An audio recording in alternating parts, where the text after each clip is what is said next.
শেখ হাসিনার এগেনস্টে certainly very strong evidence আছে। সে কারণেই আপনার উচিত ছিল রাষ্ট্রপক্ষের তরফে যে খুব চমৎকার একজন স্ট্রং আইনজীবী দেয়া 54 জন প্রসিকিউশন লয়ারের এগেনস্ট প্রসিকিউশন উইটনেসের এগেনস্টে, সাক্ষীর এগেনস্টে ডিফেন্সের একটা সাক্ষীও হয় নাই। তো এটা কি একটা দুর্বল মামলা না?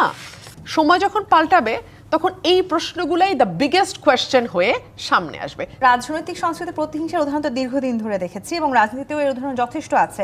রাজনৈতিক মামলার যে ফাঁক ফোকর আছে সেই কথাও আমরা দীর্ঘদিন ধরে শুনেছি এবং সেখান থেকে আমরা দেখেওছি আসলে সেই নজিরও আছে যে এক ধরনের সাজা হচ্ছে এবং সরকার যখন পরিবর্তন হচ্ছে সেই সাজা আবার পাল্টেও যাচ্ছে।